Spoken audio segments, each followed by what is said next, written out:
Bem-vindos a mais um vídeo do canal MOPC Linguística. Meu nome é Maurício Carvalho e nós estamos agora no quinto vídeo da série de inglês aqui do canal, resumindo os principais tópicos básicos da língua inglesa para você dar aquela revisada poderosa no seu inglês e também para quem está aprendendo desde o começo, pegar uma base sólida na língua. No quinto vídeo a gente vai ver o sintagma nominal. Cuidado, não se assustem com esse nome. Sintagma nominal é o nome que a gente dá para o substantivo e aqueles amigos dos substantivos, adjetivos, demonstrativos. Vamos dar uma olhada e ver como funciona o substantivo e seus amigos aqui em inglês.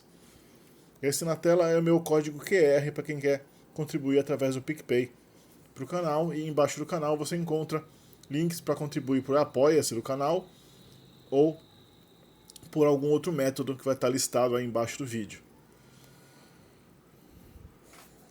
O sintagma nominal, ou a locução nominal do inglês, é na ordem determinante primeiro, adjetivo depois e por último vem o nome, ou seja, o substantivo, né? Ou seja, é diferente do português, onde a gente tem o determinante primeiro, o substantivo depois, mas o adjetivo vem depois do nome.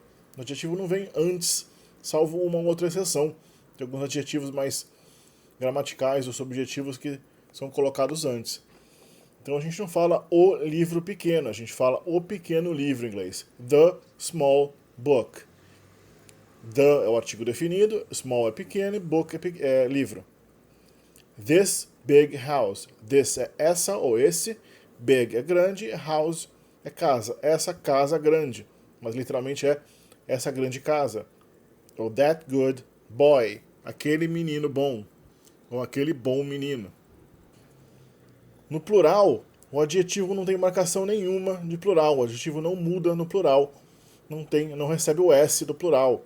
O que muda é só os determinantes, que são os demonstrativos. O artigo definido não muda também. O artigo definido, que é esse THE, é pronunciado e escrito THE the no singular e the no plural. Não tem qualquer alteração. Mas os determinantes demonstrativos, né, this e that, que são esse e aquele, mudam para these e those. Então aqui a gente vê the small book, o livro pequeno, the small books, os livros pequenos.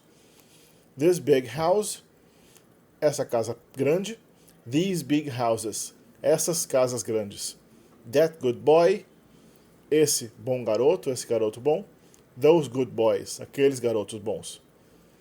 O artigo indefinido em inglês é a, que às vezes muda para an, coloca um an quando a palavra seguinte é começada por vogal. A gente vai ver daqui a pouco como funciona isso. Então, a blue car, observa que o artigo indefinido pode ser pronunciado a, quando é pronunciado muito rapidamente. Quando você dá um pouquinho mais de pausa, tipicamente ele fica a blue car, um carro azul. No plural não tem um artigo indefinido plural, como no português a gente tem uns, umas, mas às vezes a palavra some do inglês pode ser usada no sentido de uns, umas, fazendo às vezes de uma espécie de artigo indefinido plural. O artigo indefinido, como eu falei, muda quando a palavra seguinte é começada por vogal. Então a gente tem a blue car ou a blue car. Se o adjetivo muda para orange, orange começa com vogal, então a gente tem que falar an orange car, um carro laranja. A house, uma casa, mas a palavra, por exemplo, honesto, em inglês, apesar de ser escrita com H, é pronunciada sem esse H. Honesto tem um H mudo, honest. An honest man. Jamais an honest man. A palavra, não existe honest em inglês. É sempre honest. Então, o artigo ele segue a pronúncia da palavra e não a grafia. Então, por mais que tenha aí um símbolo, né, uma letra que é chamada de consoante, que é o H, se a pronúncia for de uma vogal no início, o artigo vai seguir a pronúncia e não a grafia. Mesma coisa a palavra hour, que é a palavra hora. Uma hora atrás, an hour ago. An hour ago. Palavras que começam com o som de Y, aquele I fraco que acaba subindo para uma vogal posterior, também conta como palavras consonantais. Então, palavras com som de Y, não são contadas como vogal. Então, a year, um ano, a year ago, um ano atrás. Não an ear. An ear seria com a palavra ear no sentido de orelha, ou ouvido, né? An ear, uma orelha. Isso é muito comum em palavras que começam com U. A vogal U, geralmente no começo da palavra em inglês, é pronunciada como you. You. Por exemplo, union. Union. Union. Que é união.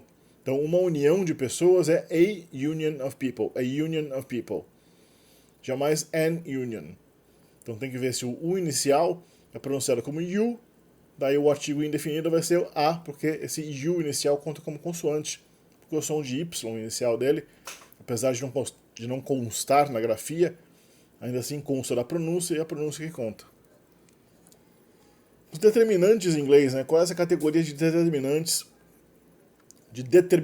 que vem antes sempre do adjetivo, sempre encabeçando, sempre começando o sintagma nominal. Eles são o artigo definido, como a gente já viu, os demonstrativos this, these, that e those, que são os únicos determinantes que variam com plural. Geralmente não tem variação singular plural para nenhuma palavra no seu substantivo em inglês. O artigo indefinido, né, a ou an, que varia de acordo com o fonema seguinte, vogal ou consoante. Some, que é algum, uns, ou pode ser no singular também. Many, que significa muito, implica necessariamente plural. All, que indica todos, todo. Few, que indica poucos. Mas também os possessivos pessoais, palavras como my, your, his, her, ours, theirs, que vocês têm que ver lá na tabela de pronomes que eu mandei vocês copiarem no primeiro vídeo da série. A gente tem a tabela de pronomes, aliás, no segundo vídeo da série, eu mandei vocês terem a tabela de pronomes sempre à mão de vocês. Então, cadê a tabela de vocês de pronomes? Podem abrir aí a tabela dos pronomes em inglês e verem quais são os possessivos pessoais, que equivalem àquelas palavras que em português são meu, teu, seu, nosso, dele, né? Que indicam a posse das pessoas, dos pronomes, né? Também como determinante, na prática, acabam ocorrendo os possessivos, essas palavras que recebem um apóstrofe S no final, significando de alguma coisa. Então, homem é man, man, apóstrofe S, mans é do homem, city, apóstrofe S é da cidade, etc. Essas palavras que são chamadas de genitivos, né, palavras com apóstrofe S, também vêm antes de tudo no sintagma nominal inglês, e o que é mais interessante, só tem um lugar, só tem uma vaga no buraquinho ali do determinante. Então nunca pode ter dois determinantes acompanhando um substantivo, o mesmo substantivo, no mesmo sintagma nominal. Então, se ocorrer um determinante, só pode ocorrer ele, nenhum outro pode co-ocorrer com ele. Vamos ver aqui o que isso significa. Então, por exemplo, a gente já viu os sintagmas nominais, né? The big house. Então a gente tem um determinante no começo, big, que é o adjetivo, e house, substantivo no final, tranquilo. Ou this big house, essa casa grande, normal. Some big houses, tranquilo. Tem o some, que é um determinante, só tem um determinante, depois tem um adjetivo e um substantivo. My big house. A palavra my também conta como uma palavra da mesma categoria, um determinante possessivo pessoal. Isso é diferente do português. Agora, se você quiser falar aquela casa minha, aquela minha casa, como é que você fala em inglês, né? Porque aquela é that. Meu e minha, né? My. Então, como é que fala aquela minha casa? Não tem como falar diretamente em inglês. Mesma coisa que algumas minhas casas, algumas casas minhas.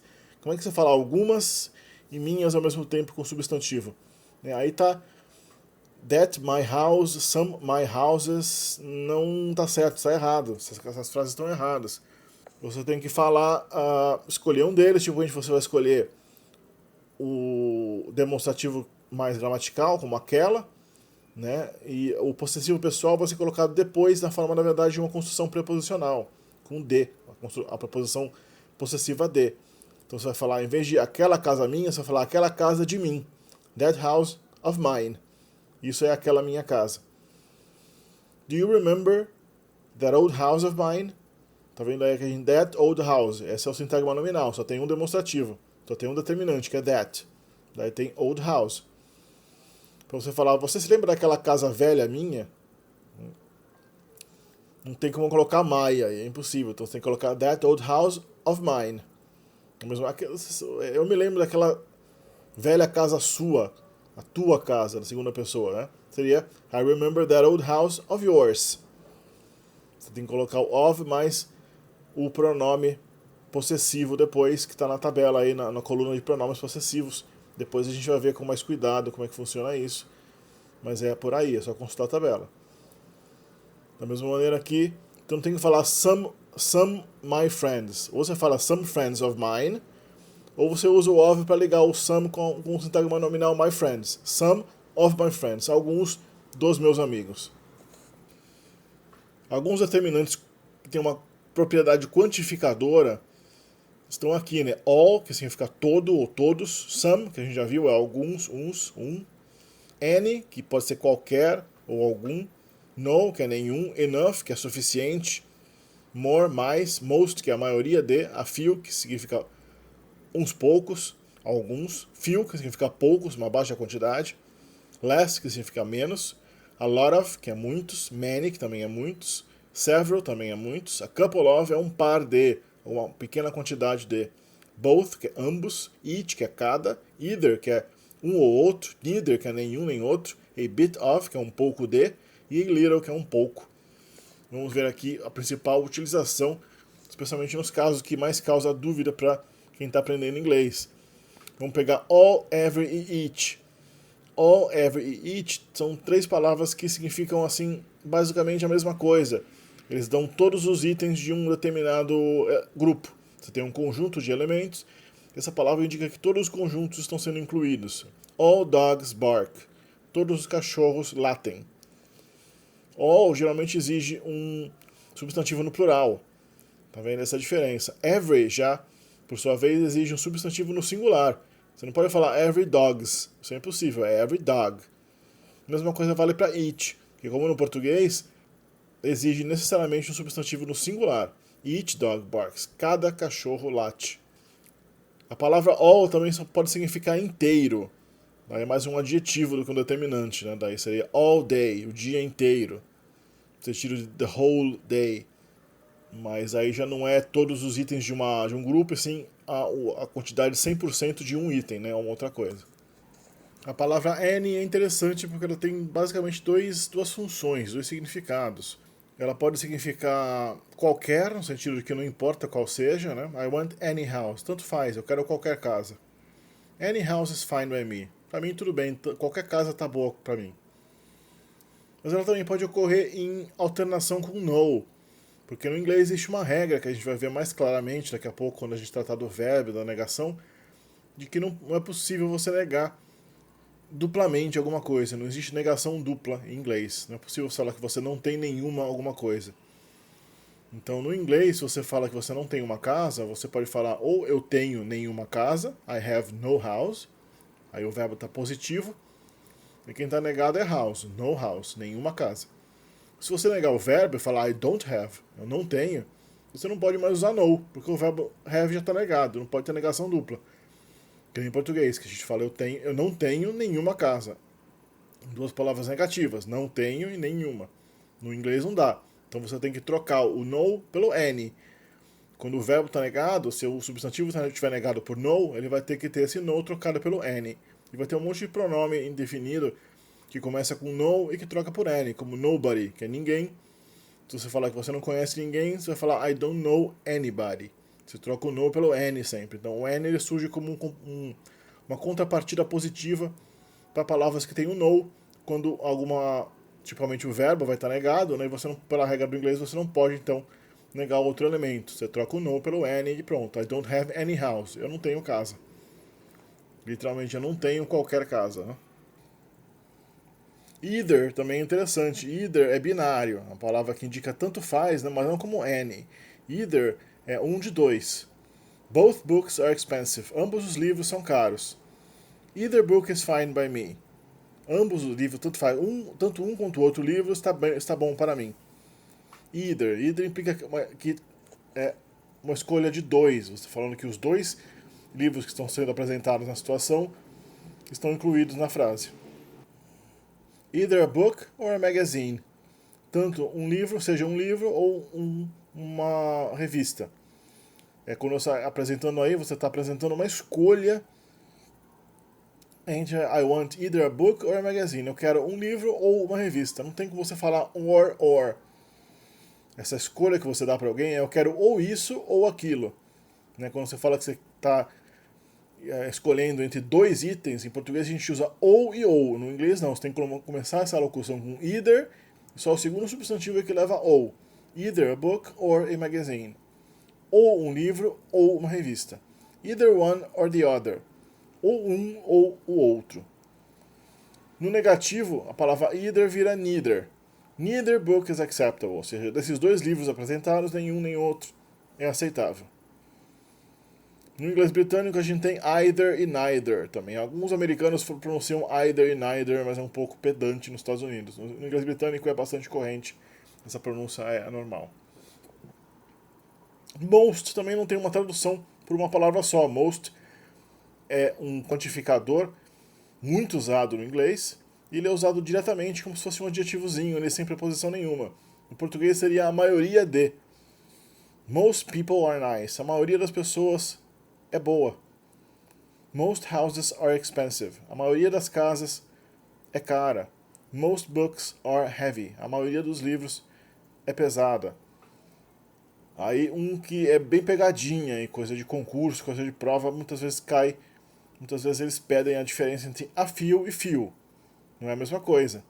A few books significa alguns livros. Mais ou menos a mesma coisa que some books. A few books. I have a few books. Eu tenho uns livros aí. Se você falar só few books, I have few books, necessariamente você não está dando uma quantidade indefinida e pequena. Você está necessariamente falando que são poucos. Você está contrastando few com many. Ao contrário de many. I have many books. Eu tenho muitos livros. I have few books. I have only few books. I have only... Alguns casos você pode ter usar a few nesse sentido, dependendo da frase. Isso vai ser explicado com mais cuidado depois. Você também pode usar com a ênfase necessária a few no sentido de poucos livros. Mas cuidado aí, porque geralmente few sozinho necessariamente implica pequena quantidade em contraste com many, com muito. Aí também less e fewer é um pouco chatinho, mesmo para os falantes nativos de inglês. Eles têm um pouco de dúvida contra a utilização erudita desses dois termos. Né? Less geralmente é usado para palavras incontáveis, como substâncias, dinheiro, outras coisas que são assim genéricas, não tem unidade. Né? Less milk, menos leite. Less money, menos dinheiro. Já para palavras contáveis, a tendência é usar fewer, embora less também seja possível nesse caso. Fewer books, menos livros. Fewer houses, menos casas. Such equivale mais ou menos a tal do português, né? Só que é mais usado até que o nosso tal. This is such a surprise. Isso é uma baita surpresa. Tanto que surpresa, né? Isso é uma bela de uma surpresa. Aí não se traduz por tal, né? A gente falaria isso é uma tal surpresa. You are such an idiot. Você é tão idiota. Né? No caso, essa aí é tão. Né? Então não tem realmente a tradução exata do português, mas é muito usado isso no inglês. Such a é para enfatizar aquele substantivo. I never heard such thing. Então nem sempre é seguido de um artigo indefinido, né? Pode falar such thing. Eu nunca ouvi falar de tal coisa. Aí a tradução é tal mesmo. Such men are dangerous. Tais homens são perigosos. Então geralmente no sentido de tal, no sentido de esse tipo de, né? O tal seria esse tipo de. Ele vem geralmente seguido de um substantivo sem artigo indefinido ou definido. Other é outro, tanto no singular quanto no plural. The other book, o outro livro. The other books, os outros livros. Mas quando ele está indefinido, o artigo indefinido an é escrito junto dele, obrigatoriamente. Another. Another book, outro livro, um outro livro. Another big house, outra casa grande. O other pode ir para o plural se você usar ele sozinho, sem um substantivo acompanhando. Ele pode ser substantivizado no inglês, daí pode falar the others, os outros. The others. Ou meramente others. Others are coming. Outros estão vindo. E esse é o fim do 5º vídeo da série de inglês aqui no canal MAPC Linguística. Não se esqueçam de considerar uma contribuição para o canal através do Apoia-se, através do código QR, ou algum outro método aí como está listado abaixo do vídeo. Né? Deixem seus likes. Divulguem o canal, divulguem aqui os vídeos do canal e se comuniquem mais. Escrevam aí nos comentários para mim o que vocês estão achando, o que vocês estão achando do curso, o que está passando pela cabeça de vocês, quais são as dúvidas que você tem, quais coisas faltam explicar, o que mais vocês querem no curso de inglês, e a gente se vê no próximo vídeo.